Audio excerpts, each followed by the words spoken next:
The de Havilland Hornet was conceived in the final years of the Second World War, a product of Britain's determination to maintain its lead in high-performance piston aircraft, even as jet propulsion loomed on the horizon. Its origins were directly tied to the remarkable success of the de Havilland Mosquito, the so-called wooden wonder. The Mosquito had proven that lightweight wooden construction combined with powerful engines could yield a multi-role aircraft capable of excelling as a bomber, fighter, or reconnaissance platform. Yet by 1943, it was evident that the Mosquito's design, while versatile, was reaching the limits of its development.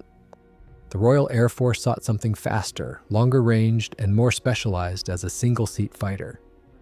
The strategic need was clear. By mid-war, Britain was planning for both the continuing struggle in Europe and for the eventual campaign in the Far East against Japan. The latter theater demanded aircraft with exceptional range, capable of operating over vast expanses of ocean and jungle. Conventional short-range interceptors like the Spitfire were unsuitable for such tasks, and while the Mosquito had range, its twin-seat configuration and multi-role compromises made it less efficient as a pure fighter. The Air Ministry's requirements pointed toward a dedicated long-range fighter that could both escort bombers and strike targets deep behind enemy lines. The de Havilland Design Bureau, led by Ronald Bishop and supported by Sir Geoffrey de Havilland himself, quickly recognized the opportunity. Building on their mastery of laminated wooden construction techniques, the team drafted a new aircraft that would combine the Mosquito's streamlined efficiency with the raw power of the Rolls-Royce Merlin engine in its ultimate form. Unlike the Mosquito, the Hornet would be a single-seat aircraft, designed from the outset as a fighter rather than as a multi-role compromise. The design philosophy emphasized speed, agility, and range. Engineers pursued an aerodynamically clean airframe, with thin, laminar flow wings that reduced drag at high speeds. The fuselage was slimmer than the Mosquito's, optimized for a single pilot and concentrated firepower.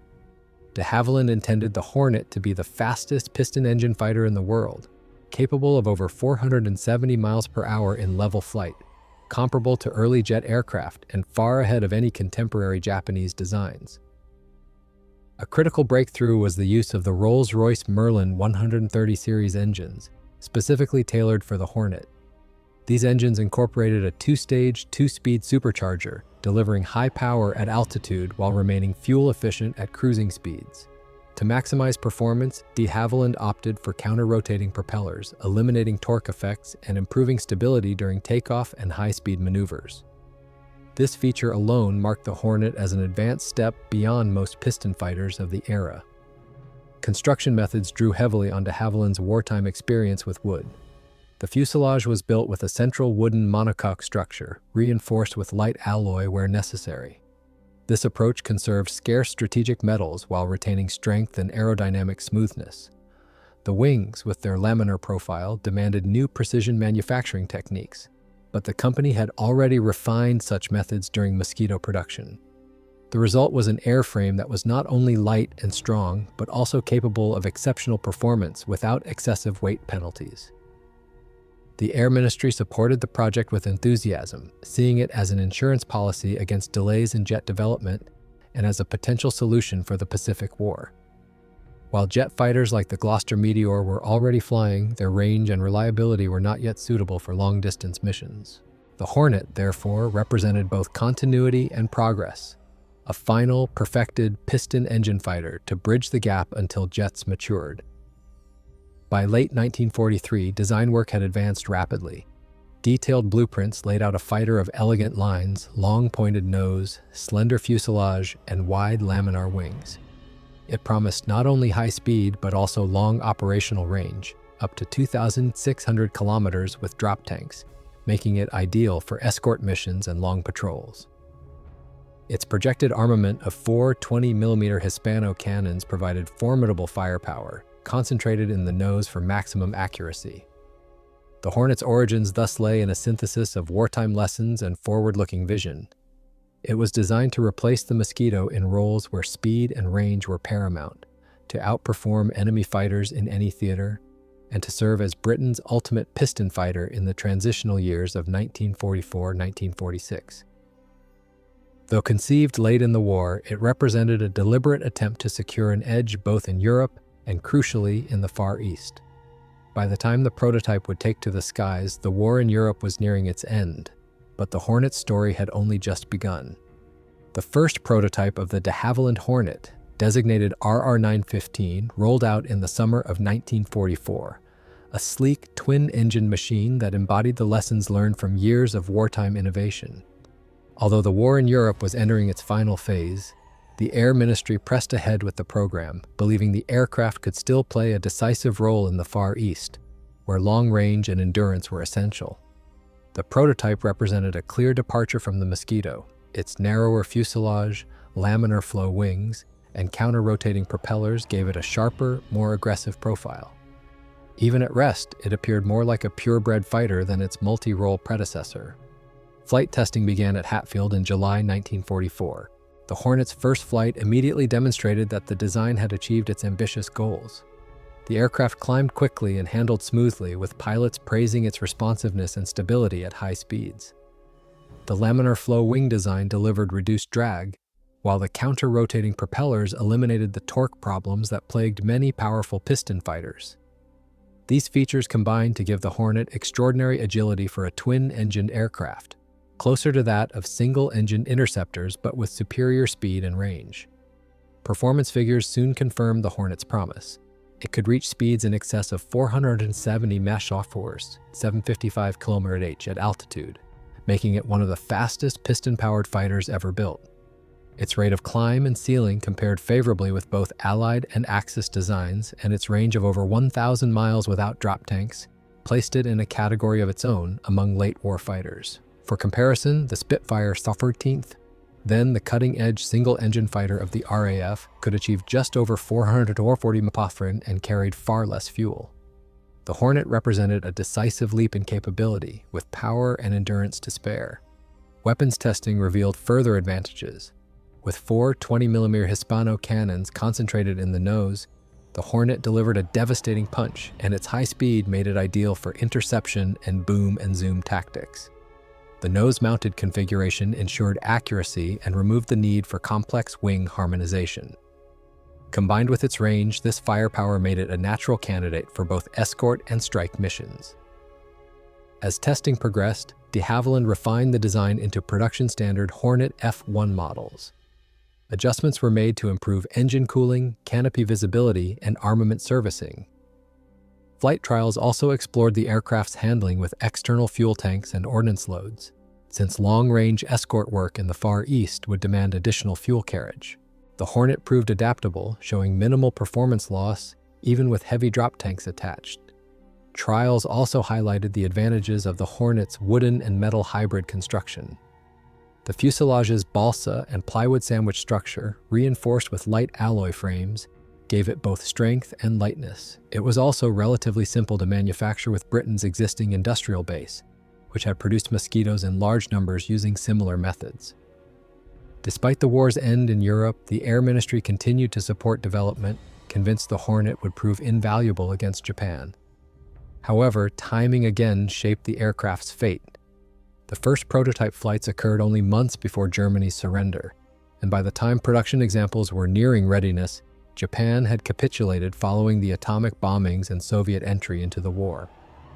The Hornet missed the chance to prove itself in combat during the Second World War. Still, testing had revealed such outstanding performance that the RAF chose to proceed with full production.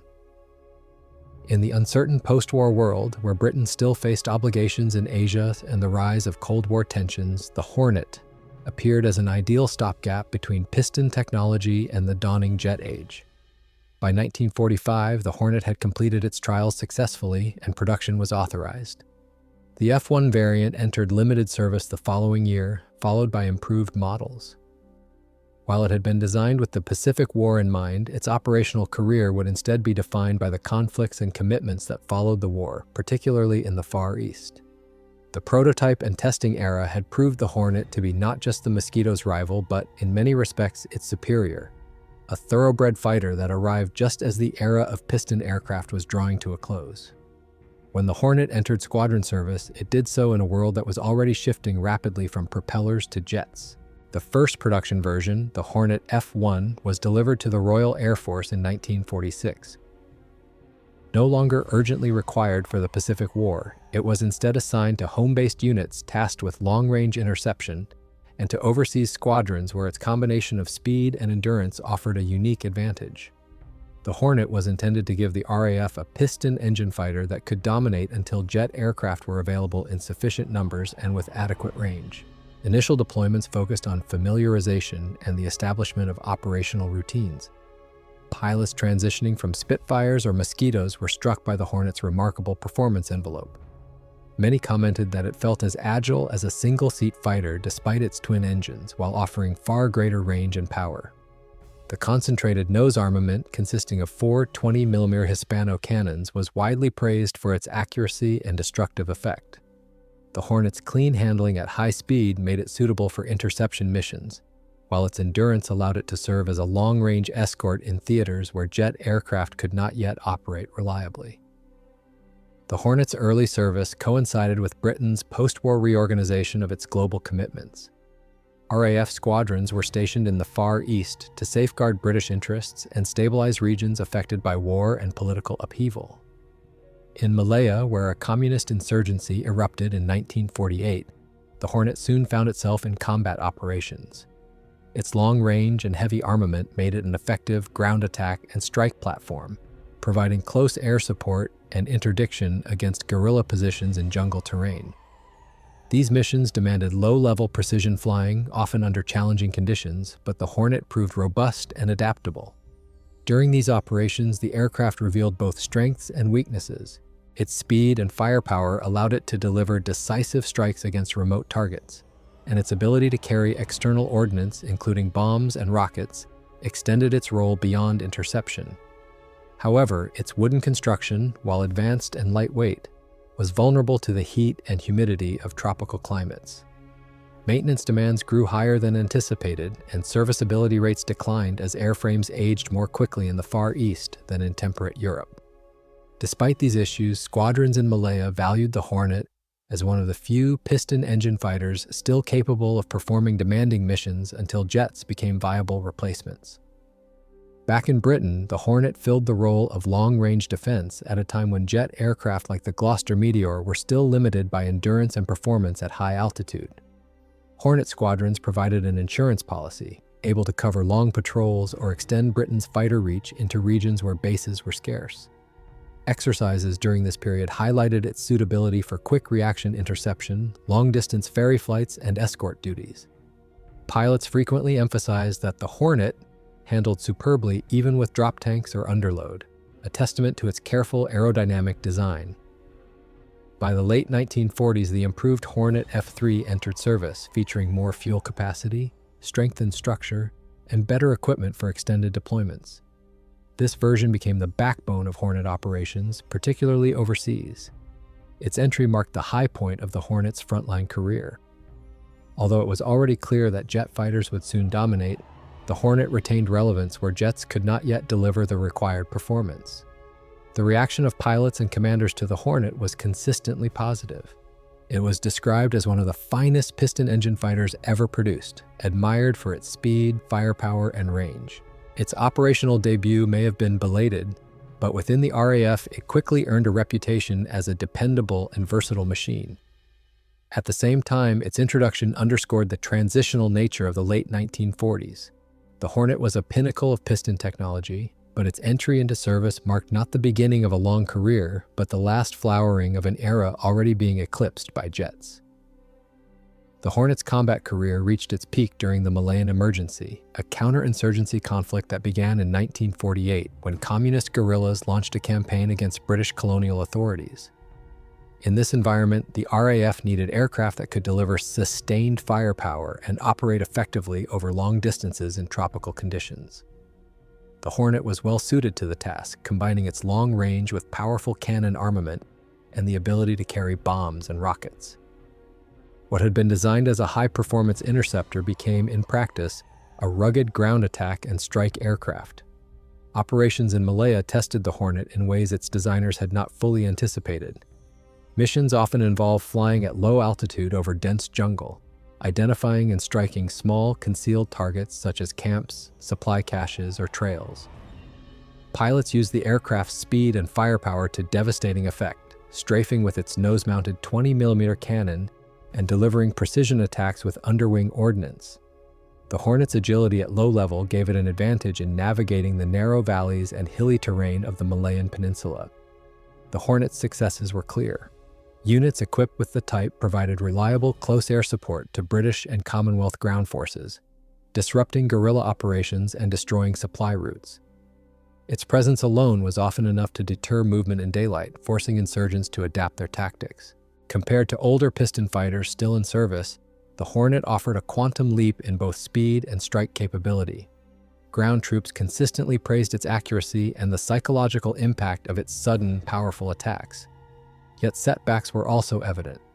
The Hornet's wooden construction, while innovative and lightweight, was not ideal for the humid, hot conditions of Southeast Asia. Glue joints and wooden panels degraded more rapidly than expected, and maintaining serviceability became a constant struggle.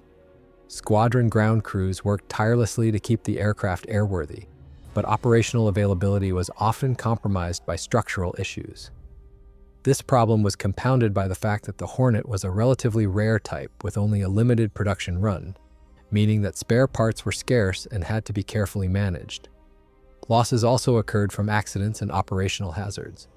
Low-level strikes exposed pilots to ground fire, and the jungle terrain offered little margin for error. While the Hornet's speed reduced its vulnerability compared to slower aircraft, a few were lost during missions due to mechanical failures or combat damage.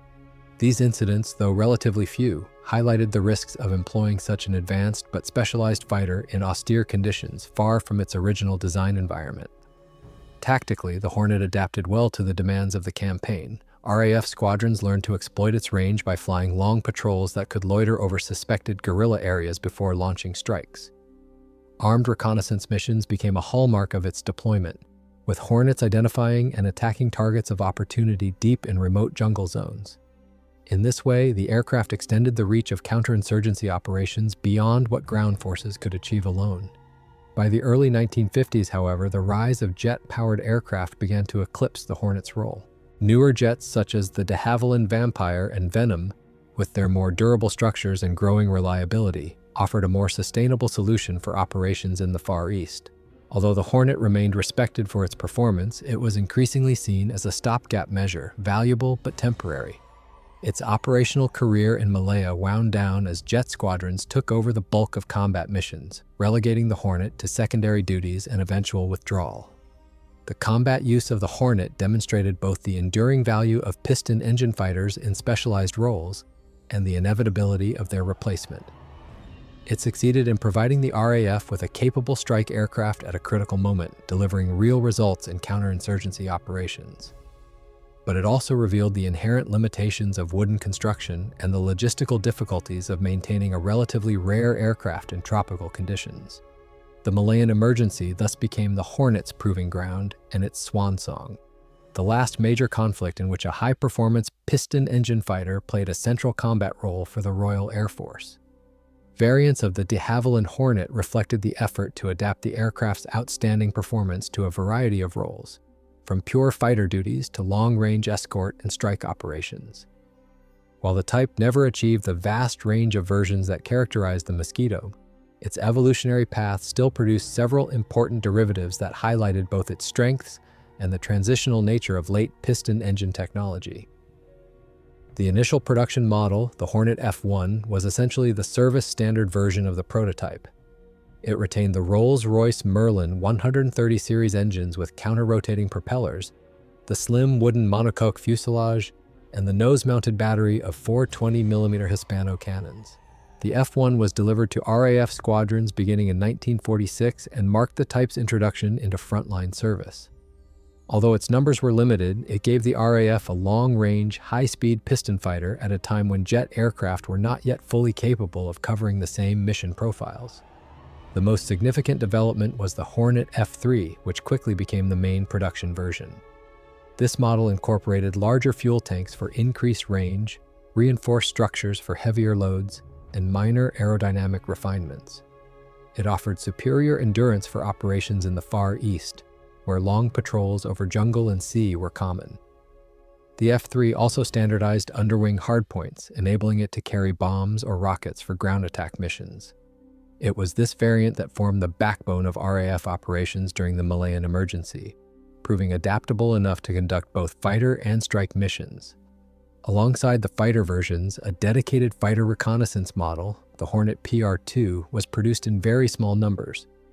This version replaced some of the nose-mounted cannons with cameras, trading firepower for photographic capability. Its speed and range made it suitable for long-distance reconnaissance, though its limited production and the increasing availability of jet-powered reconnaissance aircraft meant it never became a mainstream type. Still, it demonstrated the flexibility of the Hornet design.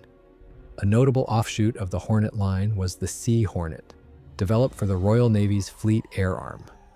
Navalized variants were designated Sea Hornet F-20, NF-21, and PR-22.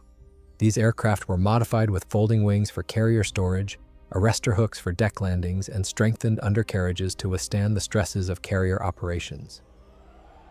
The Sea Hornet F-20 served as a carrier-based fighter, retaining the 420mm cannon armament.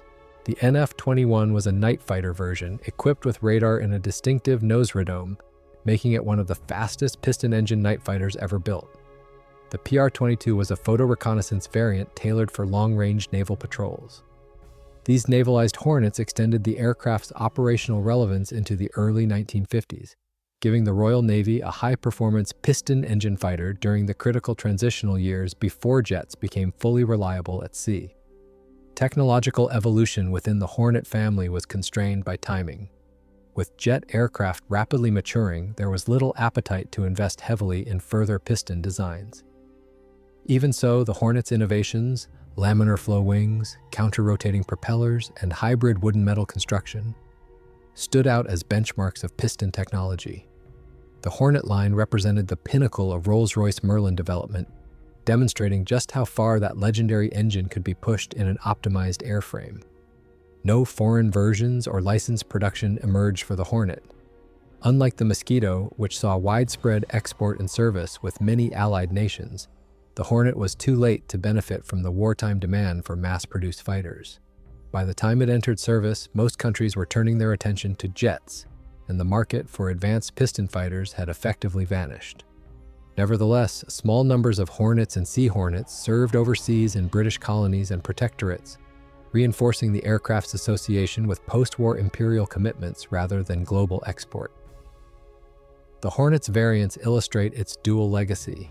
On the one hand, it was a rare example of a highly specialized late-generation piston fighter adapted successfully to multiple roles, from land-based strike missions to naval operations and reconnaissance. On the other, its short production run and limited distribution highlight how quickly the jet age rendered such designs obsolete. The Hornet family remains a snapshot of aviation's final transitional moment, diverse enough to prove its versatility, but ultimately constrained by the rapid pace of technological change. The global impact and legacy of the de Havilland Hornet are defined less by its numbers than by what it represented. The ultimate refinement of piston engine fighter design, arriving at the precise moment when the jet age was beginning to dominate. In service, its reach was geographically broad but numerically modest, tied to Britain's post-war commitments in Europe and Asia, and in naval form to the Royal Navy's carrier force. While it never matched the Mosquito's fame or the Spitfire's iconic status, the Hornet earned a reputation among those who flew it as one of the finest propeller-driven fighters ever built. The RAF employed the Hornet mainly in the Far East, most notably in Malaya during the emergency of 1948-1955. Here, its long-range, speed, and concentrated firepower were put to use in a conflict very different from the massed aerial battles of the Second World War. The Hornet became an effective strike aircraft against guerrilla positions in remote jungles, performing armed reconnaissance, interdiction, and close air support. It offered a psychological as well as a tactical impact, able to appear suddenly at great speed, unleash devastating cannon fire or rockets, and vanish before counterfire could be organized. For ground troops operating in difficult terrain, it was a trusted partner. This operational record ensured that the Hornet, though little known to the public, was highly valued within the RAF during the late 1940s and early 1950s. In the naval sphere, the Sea Hornet variants extended its legacy. Serving aboard Royal Navy carriers, the Sea Hornet F-20 and NF-21 offered the Fleet Air Arm a high-performance piston fighter at a time when jet aircraft were still proving temperamental in the harsh maritime environment. The Sea Hornet NF-21, in particular, stood out as one of the fastest piston-engine night fighters ever built, equipped with radar to intercept enemy aircraft after dark. Although it saw no combat of the scale that had defined the Mosquito night fighter units during the war, it filled an important role in the immediate post-war years, bridging the gap until jet-powered naval aircraft became fully viable. Despite its qualities, the Hornet's global spread was limited.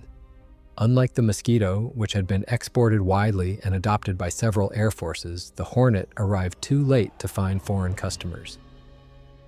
By the late 1940s, nations allied with Britain were focused on acquiring jet aircraft, which promised superior long-term potential. The Hornet, while technologically advanced in its own right, was seen as an interim design. This restricted its export history almost entirely to British service, with no widespread foreign adoption. Nevertheless, its influence was felt indirectly. The Hornet's design refinements, particularly its laminar flow wing, counter-rotating propellers, and streamlined hybrid construction, represented the pinnacle of Merlin-powered technology. Engineers and designers studying post-war piston aircraft often pointed to the Hornet as evidence of how far piston fighters could be pushed. Its performance, capable of exceeding 470 mph and ranging well over 1,000 miles, approached the realm of early jets, showing the extraordinary potential of piston designs at their zenith. In this way, the Hornet served as both a capstone to the Merlin lineage and a yardstick against which early jet fighters could be measured. Culturally, the Hornet occupies a curious place. It never achieved the iconic status of the Spitfire or Mosquito, nor did it serve in large enough numbers to be remembered as a decisive aircraft of its era. Yet among aviation historians and enthusiasts, it has been celebrated as one of the most beautiful and effective piston fighters ever built.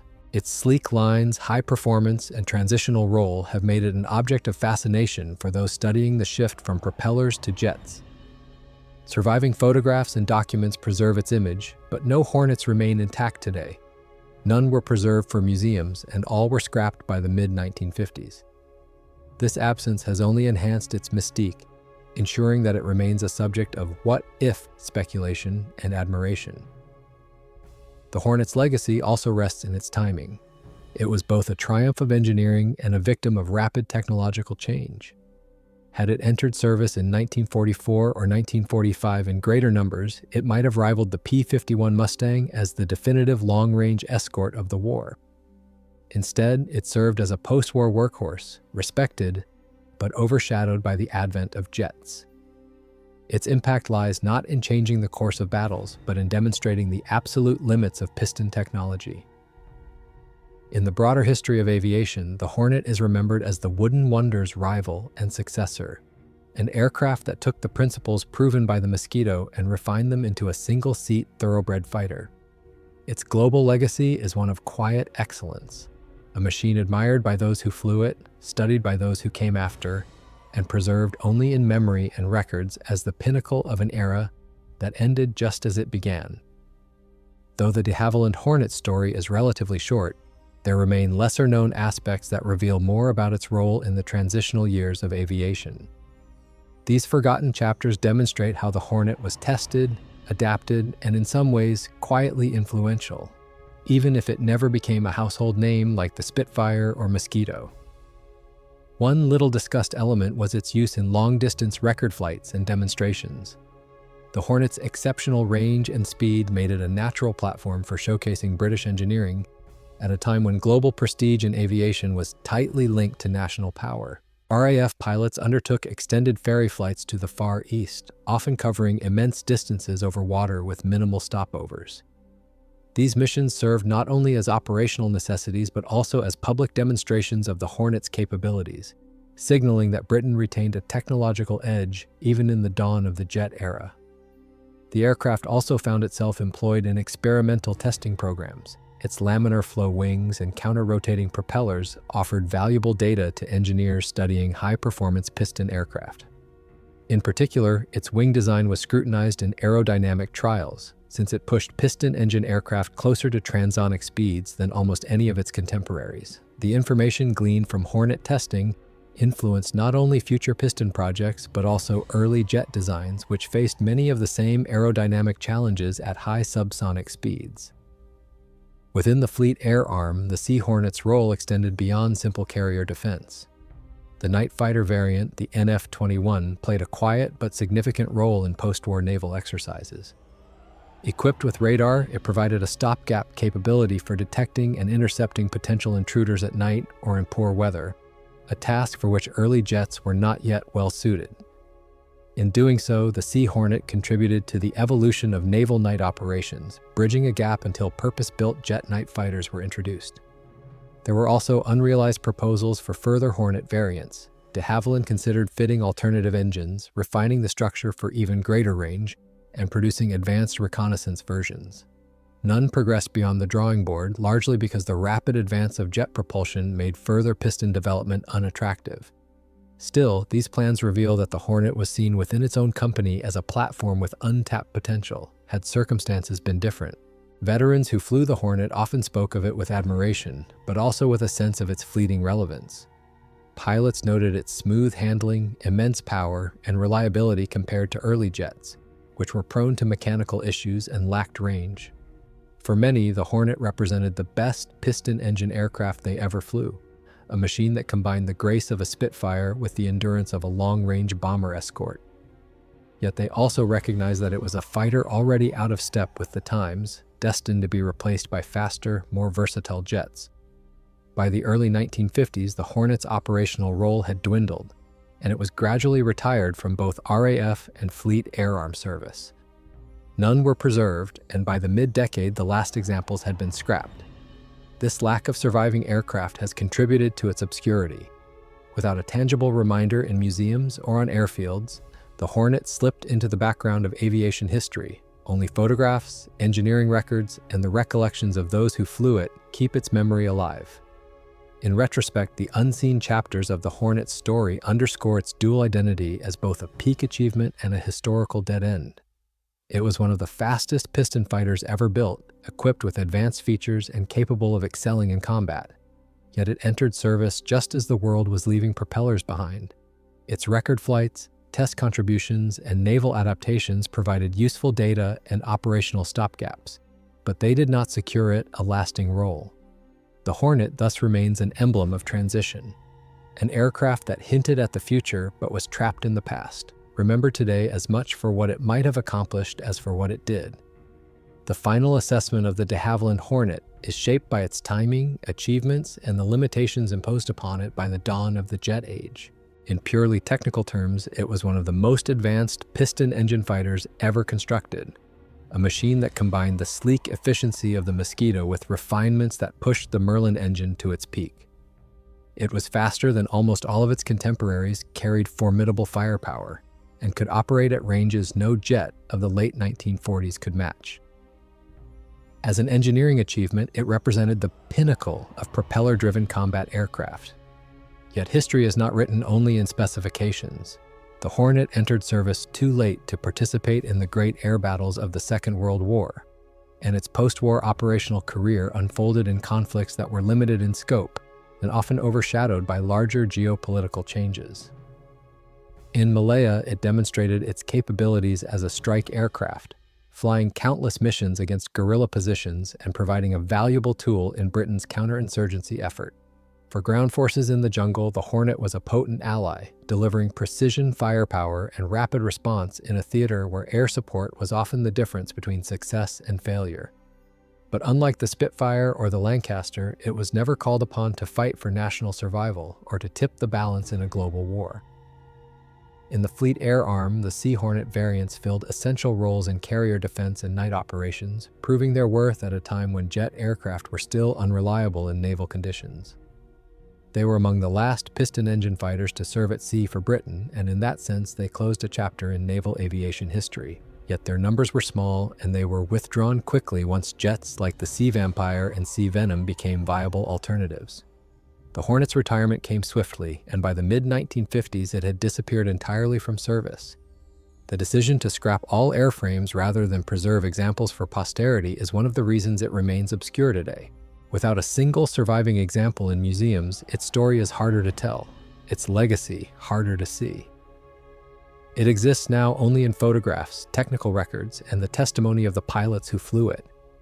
This absence contrasts sharply with the preservation of Spitfires, Mosquitoes, and Mustangs, which remain visible icons of their era. And yet, among historians and enthusiasts, the Hornet is remembered with respect, even awe.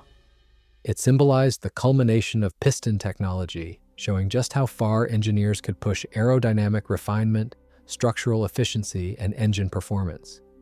Its counter-rotating propellers, laminar flow wings, and hybrid wood-metal construction were pioneering features that pointed toward the design principles of the future. The Hornet was not a relic, but a bridge, a demonstration that piston aircraft still had potential, even as the jet revolution made them obsolete. The aircraft's legacy is therefore twofold.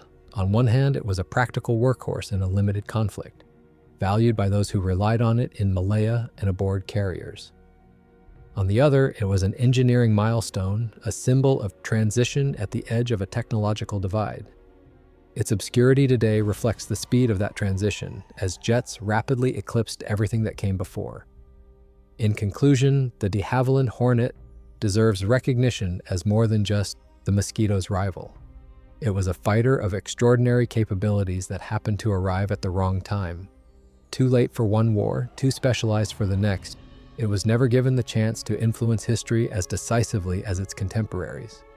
Yet within its brief career, it embodied the best of British piston design, standing as a testament to innovation and as a reminder of an era that ended almost as soon as it reached its peak. The Hornet remains one of aviation's most impressive, forgotten aircraft, a final, brilliant expression of propeller-driven power before the jet age rendered such achievements a fading memory. The de Havilland Hornet's legacy is perhaps most powerful when viewed in the context of aviation's transition. It was not just another late-war piston fighter, but a machine that illustrated the absolute limits of what propeller-driven technology could achieve. At the same time, its short service life and rapid disappearance reveal how quickly those limits were overtaken by the jet revolution. In this way, the Hornet became a symbol of both achievement and obsolescence, remembered as much for the era it closed as for the missions it flew. Technically, it demonstrated what could be accomplished with the Rolls-Royce Merlin engine in its most advanced form.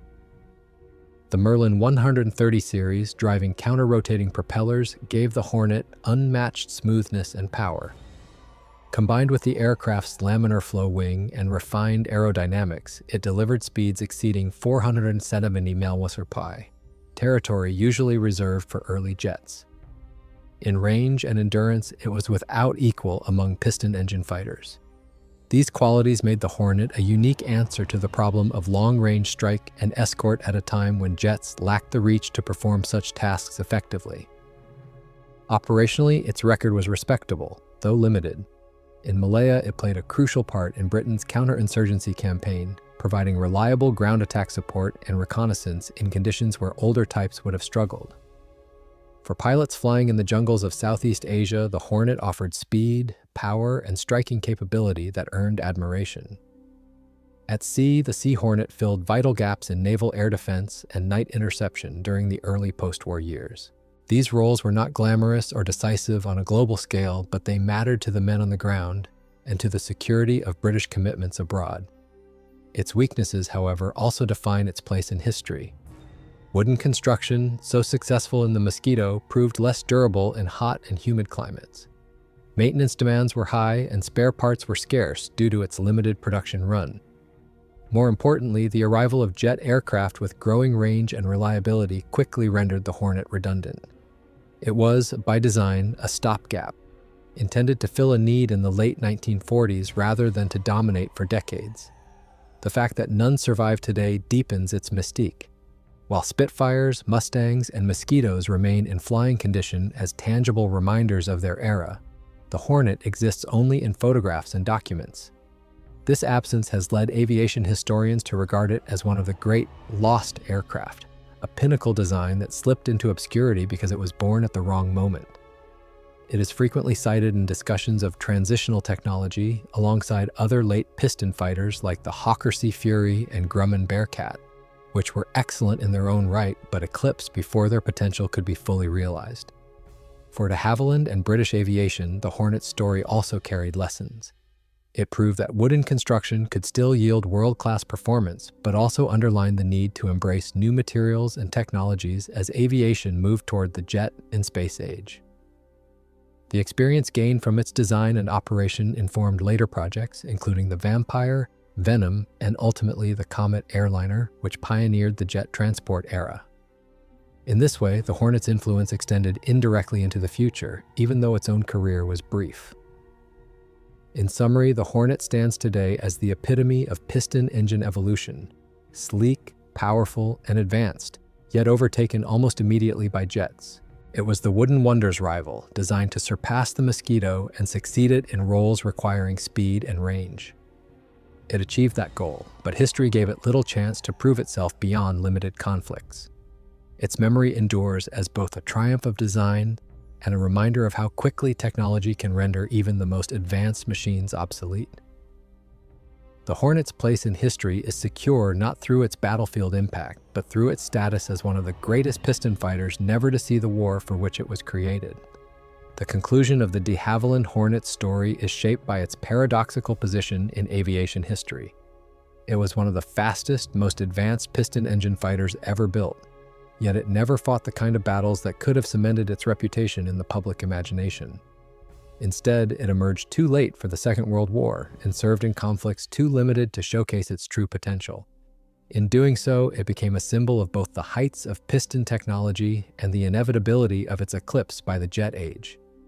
The Hornet was conceived as the Mosquito's successor, a long-range fighter to carry Britain's war into the Pacific.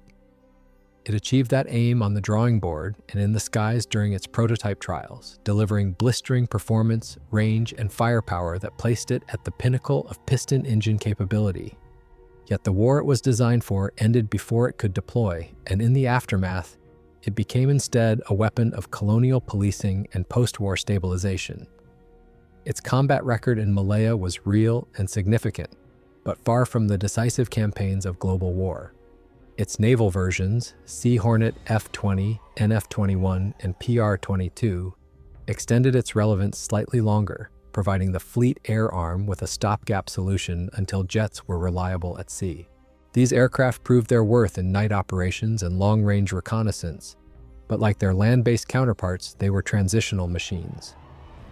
By the early 1950s, Britain's jets could finally deliver the endurance and performance once unique to the Hornet, and its withdrawal became inevitable. The complete scrapping of all Hornets in service sealed its fate as one of the forgotten aircraft.